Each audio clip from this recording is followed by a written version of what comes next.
Tranquilo? Beleza, galera? Bom, galera, hoje eu trouxe aqui, ó, o brinquedos do meu filho, para que a gente possa explicar a parte da física que nós vamos explicar hoje, tá? Bom, a parte da física que nós vamos estudar hoje é quantidade de movimento. Mas antes disso, deixa eu perguntar uma coisa a vocês. Vamos dizer que esse caminhão aqui seja um caminhão de 2 toneladas, tá? Que esse carro aqui seja um carro de, sei lá, 500 quilogramas, né? E vamos dizer que eu chocasse esse caminhão contra a parede e esse carrinho também contra a parede, ambos com a mesma velocidade. Qual iria danificar mais a parede? Considerando a mesma parede, óbvio. Logicamente seria o caminhão. Então nós comprovamos aqui que esse caminhão, embora tivesse a mesma velocidade do carrinho, iria danificar mais. Por quê? Porque ele tem maior massa. Agora vamos pensar o seguinte, tá? Deixei cair, desculpa. Agora vamos pensar o seguinte, esse mesmo carro, como ele danificaria a parede? Com 10 km por hora, tá? E com 100 km por hora, qual ele danificaria mais a parede? Com 100 km por hora. Por quê, galera? Embora ele tenha a mesma massa, tá? Ele continua tendo a mesma massa, ele passou a ter uma velocidade maior. Então, galera, perceberam que em alguns momentos a massa é que interferiria? E em alguns outros momentos é a velocidade que importa? Que importa não, que faz a diferença, vamos dizer assim? Então, galera, precisou-se estudar alguma grandeza que relacionasse massa e velocidade. Embora nós já temos uma que é a energia cinética, né? Então, com isso eu tenho a quantidade de movimento, tá, galera? Que também é chamado de momento de força, momento linear e tal. A quantidade de movimento, aqui vamos chamar de quantidade de movimento, tá, galera? Vai ser Q é igual a M vezes V, tá? Aonde M é massa e V é velocidade. Então ele vai relacionar essas duas grandezas. Algumas coisas interessantes que é para se falar. Essa velocidade aqui é a velocidade instantânea, ou seja, a velocidade naquele momento exato, beleza? Outras coisas que nós vamos ter que mencionar. Q e V são grandezas vetoriais. Então vou até simbolizar aqui com uma setinha em cima, ó. O que significa vetoriais? Precisam de direção e sentido. São paralelos, ou seja, quantidade de movimento e velocidade são paralelos. E ele ainda diz mais, com mesma direção e sentido. Então, se a quantidade de movimento é horizontal para a esquerda, a velocidade também é horizontal para a esquerda. Galera, toda vez que eu for falar sobre resultante de quantidade de movimento, eu vou ter que usar então a regra do vetor resultante, que é aquela regrinha, né? De quando eu tinha lá vetores que o mesmo lado somavam, lados opostos diminuíam. Por que eu vou precisar disso? Mais lá para frente eu vou precisar da variação da quantidade de movimento. Lembrando para vocês que no vetor resultante, quando eu tinha aqui uma diferença entre vetores, né? Eu pegava esse vetor aqui e eu invertia, né, a direção dele, né? Só para a gente relembrar um pouquinho isso daí. Então, ó, variação da quantidade de movimento também pode ser massa vezes a variação da velocidade. A gente vai ver isso mais pra frente aí também, tá bom? Agora, lembra que eu falei que quantidade de movimento e energia cinética, ambos têm a mesma, vamos dizer assim, ambos utilizam massa e velocidade? Então eu fiz uma relaçãozinha aqui entre quantidade de movimento e energia cinética. Por quê? Existem vários exercícios, tá? Inclusive algumas vezes em concurso, no qual o cara relaciona lá para você a energia cinética e a quantidade de movimento, beleza? Então olha só, energia cinética é massa vezes velocidade ao quadrado sobre 2. Então olha só, V ao quadrado, né? V vezes V. Então eu representei dessa maneira aqui. M vezes V é quantidade de movimento. Então olha a relação aqui, galera. Quantidade de movimento, energia cinética é igual a quantidade de movimento vezes V sobre 2. Galera, em alguns casos isso aqui vai ajudar a resolver alguns exercícios. Glauco, e qual é a unidade de quantidade de movimento? Não coloquei aqui, né? Qual é a unidade de quantidade de movimento?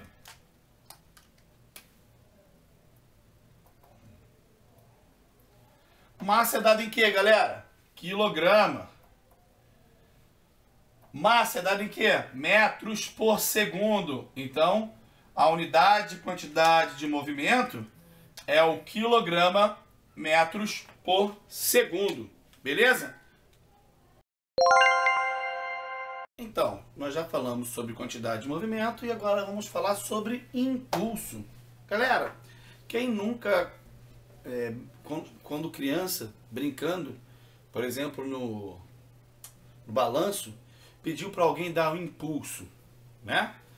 Ah, me empurra aí, dá um impulso. Ou quando andando de bicicleta, e aí tu pede carona pro cara que tá andando de bicicleta, o cara fala, ah, dá um impulso aí, depois sobe.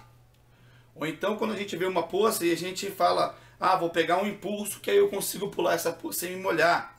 Galera, é exatamente isso que acontece, é realmente chamado de impulso na física, tá? O que você está fazendo nesses momentos? Vamos lá, vamos lembrar. No primeiro, no balanço, a sua mão vai ter um certo contato com as costas, normalmente da pessoa, né? E vai ter um tempo de contato entre essa sua mão e as costas da pessoa. Então teve força e tempo de contato. Um outro exemplo disso daí é o da bicicleta, né? Quando a gente está andando de bicicleta e pede para o outro dar impulso, o cara vai empurrar a bicicleta. Ao empurrar a bicicleta, ele está aplicando uma força e está tendo um tempo de contato. O outro exemplo que eu dei, de quando a gente vem correndo e a gente pula para poder pular uma certa poça ou alguma coisa desse tipo, né? Inclusive, muita gente acaba pagando mico porque não calcula corretamente e acaba caindo. Mas tudo bem. Tá havendo uma força no chão, né? E tem um certo tempo de contato dessa força com o chão. Então, galera, impulso é o produto, ou seja, a multiplicação entre a força aplicada e o tempo de contato. Beleza? Quanto maior for a força, maior será o impulso, né? E quanto maior for o tempo de contato, também será maior o impulso. Lembrando que força e impulso são duas grandezas vetoriais e vão seguir aquele mesmo exemplo que eu dei de quantidade de movimento e velocidade. Os dois são vetoriais, os dois são paralelos e têm mesma direção e sentido. Beleza? Então eu fico aqui com a fórmula, ó, impulso é igual a força vezes tempo. A unidade de força, a unidade de medida. Força não é em Newton, tempo não é em segundos, então é o Newton segundos, tá? Não é newtons por segundos, é Newton segundos, tá, galera? Teorema do impulso. Vamos utilizar isso aqui para relembrar algumas fórmulas, tá? Teorema do impulso. O impulso de uma força resultante é igual a força resultante vezes o tempo. Acabamos de ver que é força vezes tempo. Porém, a segunda lei de Newton diz que força resultante é igual a massa vezes a aceleração. E lá no primeiro ano, ou anteriormente, nós estudamos que a aceleração é igual a ΔV sobre ΔT. Variação da velocidade sobre tempo. O que isso acontece, galera? Quando eu juntar essas três fórmulas, ó, no lugar de FR eu colocaria MA, só que o MA é ΔV sobre ΔT. Então vai ficar MA vezes ΔV sobre ΔT vezes o ΔT aqui de novo. Se eu tenho dois ΔTs, eu posso cortar. Então o que eu tenho aqui, galera? Então eu tenho aqui impulso de uma força resultante é igual a massa vezes ΔV, variação da velocidade, que eu já expliquei para vocês anteriormente. E o que é M vezes ΔV? Nós já vimos anteriormente lá que eu falei que a gente ia utilizar depois. Impulso de uma força resultante é igual a ΔQ, ou seja, variação da quantidade de movimento. Mas e quando a força for variável? Até agora a gente trabalhou com forças constantes. E quando a força for variável? Então, galera, bom, toda vez que na física nós nos deparamos com algumas grandezas variáveis, né, nós vamos apelar para, ou grande parte das vezes, nós vamos apelar para o gráfico, né, galera? Então, galera, vamos apelar para o gráfico agora aqui também. E quando o impulso for de uma força variável? Quando o impulso for de uma força variável, nós vamos apelar para a área do gráfico. Nesse primeiro caso aqui, ele nem é variável, tá vendo? A força é constante. Mas é só para a gente já começar a exemplificar. Impulso vai ser igual numericamente. Por que numericamente? Porque o número é o mesmo, mas são coisas diferentes. Uma coisa é área, outra coisa é impulso. Tá? Beleza? É igual, por exemplo, R$5 e 5 cadeiras. Ambos são 5, só que são coisas diferentes, óbvio, né? Então, olha só. A área desenhada aqui do gráfico entre força e variação de tempo, ou tempo, né? Essa área vai ser igual numericamente ao impulso. Galera, do retângulo, base vezes altura. Tranquilo, todo mundo costuma acertar com muita facilidade. Do triângulo, base vezes altura sobre 2. Também o índice de erro disso aqui é quase zero. Mas quando chega no trapézio, eu reparo que em alguns casos os alunos vamos dizer assim, confundem muito. Galera, vamos entender um trapézio então. O que é um trapézio, galera? Trapézio é um desenho geométrico no qual eu tenho duas bases. E como é que eu sei quais são as bases? Galera, as bases são sempre os que são paralelos. Isso aqui é paralelo a isso? Não, né? Esses dois são paralelos? Sim. Ah, Glauco, mas aqui tá fácil de entender. Poxa, aqui é a base maior. A fórmula de trapézio é base maior mais base menor vezes altura sobre 2. Aqui é a base maior. Esse é a base menor. E isso aqui é a altura. Beleza, nesse caso não é tão complicado de entender. A base maior é essa, a base menor é essa e essa é a altura. Mas em casos desse aqui eu vejo muitos alunos se complicando. Galera, quais são as duas retas que estão paralelas?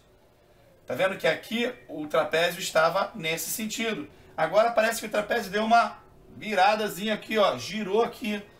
As duas áreas, as duas retas que estão paralelas são essas aqui, ó. Essa e essa. Então, galera, qual vai ser as bases? Essa vai ser a base maior e essa a base menor.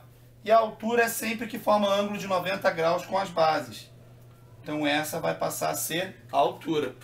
Beleza, galera? Cuidado com isso. Tranquilo? Pessoal, primeiramente quero pedir desculpa aí no finalzinho do meu vídeo. Teve uns cortezinhos meio doido aí, tá? Mas acho que foi tranquilo de ser entendido aí, né? Tomem cuidado com essa inversão que às vezes o trapézio proporciona, tá? E espero que vocês tenham gostado da aula. Então até a próxima aula. Valeu, galera. Grande abraço.